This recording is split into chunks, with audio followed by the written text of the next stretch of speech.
வணக்கம், நான் Santhana Dronacharyar. Welcome to my new show. இதெல்லாம் ஒரு படமா? இதெல்லாம் ஒரு படமாடா? இதெல்லாம் ஒரு படமா? படமாடா இது? என்ன படம்டா இது? இந்த நிகழ்ச்சியில அப்படி என்னதான் இருக்குன்னு கேட்டீங்கன்னா, முழுக்க முழுக்க படங்களை பத்தி பேச போறோம். எந்தெந்த படங்கள் நான் ஆன்லைன்ல வெள்ளித்திரையில இல்ல ஐஃப்ளிக் நெட்ஃபிளிக்ஸ் பார்த்துருந்தனோ அந்த படம்லாம் எந்தெந்த படம்லாம் எனக்கு பிடிச்சிருக்கோ அந்த படத்தோட விமர்சனம் இருக்கும். ஸோ நீயும் ப்ளூ சட்டையும் ஒன்றான்னு கேட்டால் கிடையாது.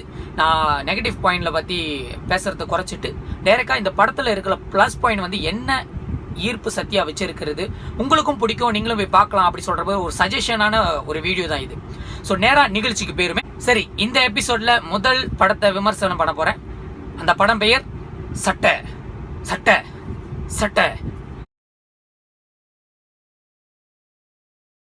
சட்டைன்னு சொன்னாலே மலேசியால எல்லாருக்கும் தெரிஞ்ச ஒரே விஷயம் என்னன்னா, இது நம்பருக்காரன், ஜாலாங்காரன், கேங்ஸ்டரு அப்படிதான் நினைப்பாங்க. அதே மாதிரி தான் இந்த படமும் இருக்குன்னு நினைச்சிட்டு நானும் 6 டிக்கெட் வாங்கி அடிச்சு பிடிச்சி போயிட்டு மொதல் சீட்ல போய் உட்காந்தா தேட்டர்ல ஆளே இல்லை.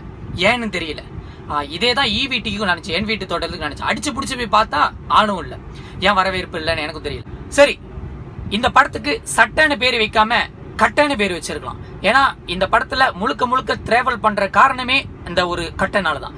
கட்டைனா எல்லாருக்கும் தெரிஞ்ச விஷயம் தான், பிஸ்தோல், இந்த கன்னுன்னு சொல்லுவாங்க. ஸோ இந்த மாரி சார்ந்த ஒரு திரைப்படங்கள் ஒரு 5 திரைப்படங்கள் வந்துருச்சு. கேலிபர், பேபல், 8 தோட்டாக்கள், ஜூன்சிங் ஒரு படம், அப்புறம் no country for old man. No country for old மேன்லாம் ஆஸ்கார் வாங்கின படங்க. ஆனால் அது ஒரு கன்னு சம்மந்தப்பட்டு தான். ஆனால் இது என்னன்னா, ஒரு ஆஃபீஸர் கையில் கன்னு காணா போனுச்சா என்னென்ன நடக்கும்னு தான் அந்த ஒரு கதை. ஆனால் இந்த படத்தில் என்ன ஸ்பெஷல்னா, ஒரு கேங்ஸ்டர் கிட்ட கன்னு காணா போனுச்சா என்ன நடக்கும், அதுதான் அதோட திரைக்கதையை. படம் ப்ரொமோஷன்ல சொல்லியிருந்தாங்க, இது base on the true story. யாரோட ட்ரூ ஸ்டோரி?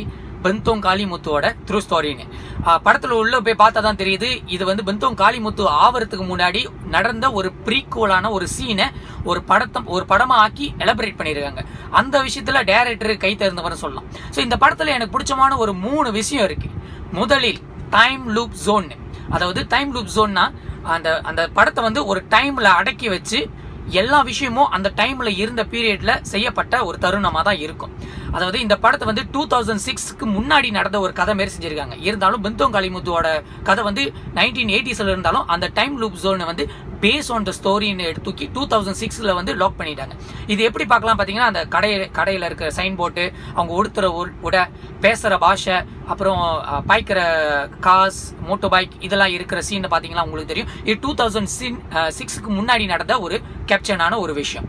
ஸோ இது ரொம்ப அருமையா தத்துரமா எடுத்திருக்காரு. மேபி ஆர்ட் டைரக்டருக்கு தான் இந்த விஷயத்துக்கு நன்றி சொல்லலாம். இல்லாட்டி மேபி அவங்க கன்சர்ன் பண்ணியிருப்பாங்க, இந்த இடத்துல இப்படிதான் செய்யணும் அப்படின்னு சொல்லிட்டு செஞ்சிருக்கலாம். இல்ல எல்லாமே அமைஞ்சிருச்சுன்னு சொல்லலாம். இரண்டாவது ஈர்ப்பான விஷயம் இந்த படத்துல பாத்தீங்கன்னா, கதாபாத்திரம். இந்த கதாபாத்திரத்தை செதுக்குனாங்களா இல்லையான்னு எனக்கு தெரியாது. இந்த கதாபாத்திரத்துக்கு சூஸ் பண்ணி வச்சிருக்க கேரக்டர் செம்மையா இருந்தாங்க. நம்ம கோபா, செந்தில் இவங்க 2 பேருக்கு ஜகாட் படத்துல இருக்கிற அனுபவத்தை இந்த படத்துல காமிச்சிருக்காங்க.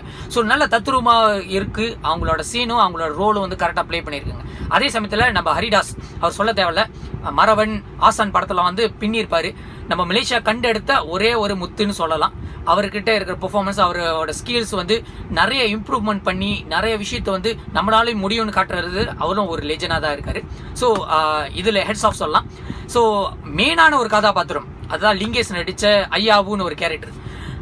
மனசன் சாக்லேட் பாயா பார்த்து ஹோஸ்டிங் பண்ற ஸ்டைல்ல பார்த்து சின்ன சின்ன கதாபாத்திரம் நடிச்சு வந்தத பேய் வேட்டெல்லாம் செஞ்சிருக்காரு.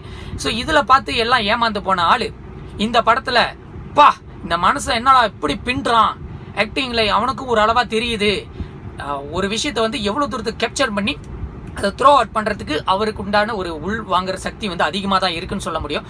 ஸோ இது ரொம்ப பெருமையான ஒரு விஷயம் சொல்லலாம். சடனா ஒரு பெரிய ரோல்ல நடிக்கிறதுக்கு ஒரு கேரக்டர் கொண்டு அவருக்கு இதெல்லாம் செய்யுங்க அதெல்லாம் செய்ய திணிக்காம அவர் அவரே பிராக்டிஸ் பண்ணி இதெல்லாம் செஞ்சா நல்லா இருக்கும், இதெல்லாம் செஞ்சா நல்லா இருக்கும் சொல்லிட்டு அது அந்த சீக்வலுக்குள்ள இருக்கிற விஷயத்தை நல்லா எலபரேட் பண்ணிருக்காரு. ஸோ கதை முழுக்க டிராவல் பண்றதுல ஐயாவு ஒரு பெரிய ரோலா இருக்காரு. ஸோ இந்த விஷயம் எங்க போய் முடியுதுன்னு அவரே டிசைட் பண்ற மாதிரி தான். ஓகே, இந்த சீன்ல இப்படி வரணும்னு அந்த கதாபாத்திரமே அவர் அமைச்சிருக்காரு. இந்த base on the true story சொல்றாங்களா, அந்த கதாபாத்திரம் இப்படி நடிச்சிருப்பா, அவர் இப்படி வாழ்ந்திருப்பாரான்னு தெரியல, பட் இந்த மனசை இந்த கதாபாத்திரத்துல வாழ்ந்துட்டாரு. ஸோ இப்படி சொல்லலாம். ஸோ ஐயாவு நம்ம கோபா இவங்க 2 பேர், சாரி லிங்கேஷ் அண்ட் கோபா, இவங்க 2 பேரோட கேரக்டர் வந்து ரொம்ப ஒத்து போகுது, ரொம்ப மேட்சா இருந்துச்சு, ரொம்ப அருமையா இருந்துச்சு பாக்குறதுக்கு. ஸோ இது பிளஸ் பாயிண்ட் நினைக்கலாம். இது 2வது. 3வது என்னவென்றால் இதோட கதை தளம்.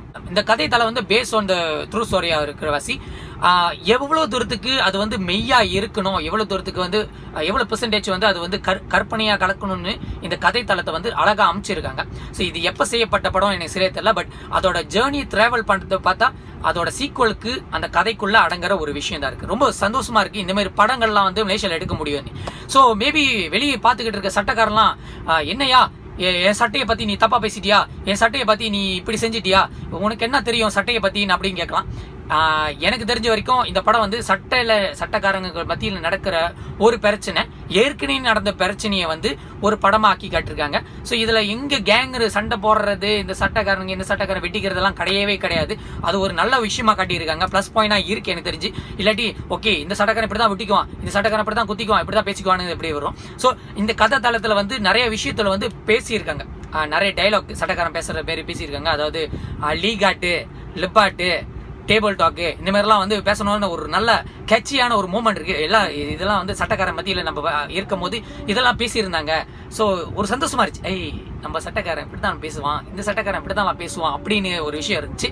ஸோ நிறைய விஷயத்துல வந்து ஆனா ஒரு விஷயம் மட்டும் எனக்கு வந்து பாயிண்டா சொல்ல வேண்டியதுன்னா என்ன, 2006க்கு முன்னாடிலாம் வந்து சாமுன்னு ஒரு வார்த்தை பாய்ச்சதே கிடையாது. எப்போது வந்து ஓட்ட போறதுன்னு சொல்லுவாங்க. அந்த விஷயத்தை போட்டுருந்தா இன்னும் சிறப்பா இருந்திருக்கும்னு நினைக்கிறேன். ஸோ இந்த படத்தை நான் பார்த்துட்டேன், அனுபவிச்சுட்டேன், ரொம்ப சந்தோஷமா இருந்துச்சு. இந்த மாதிரி ஒரு படத்துல நான் வரவே இருக்கிறேன். நீங்க வரவேற்கிறீங்களா? உங்களோட காமெண்ட்ஸ் என்னது? இந்த படம்லாம் தேவையா இந்த நாட்டுக்கு இல்லையா? இந்த மாதிரி படத்தெல்லாம் என்கரேஜ் பண்ணலாமா வேணாமா நீங்க சொல்லுங்க. என்னென்ன படங்கள் நீங்க பார்த்த படங்கள்ல என்னென்ன படத்தை வந்து ரிவ்யூ பண்ணலான்னு கூட நீங்க கீழே காமெண்ட் பண்ணலாம். இல்ல இந்த படத்துல நீங்க பார்த்து என்னென்ன இம்ப்ரூவ் பண்ணிருக்கலாம் அப்படின்னு சொல்லிட்டு நீங்க இந்த சேனலுக்கு கீழே வந்து நீங்க காமெண்ட்டும் பண்ணலாம். ஸோ சைன் அவுட் பண்றேன். சந்தனா துரோணாச்சார சட்டைக்கு முதல் நன்றியை சொல்லிக்கிறேன். Best of luck to your product. So இன்னும் நல்ல படங்களை கொடுப்பீங்கன்னு நான் எதிர்பார்க்குறேன். Lingesh, thank you for your interview previously. And then கண்டிப்பா அடுத்த ரிவ்யூவோட வரேன். சைனா, இதெல்லாம் ஒரு படமா? சில்.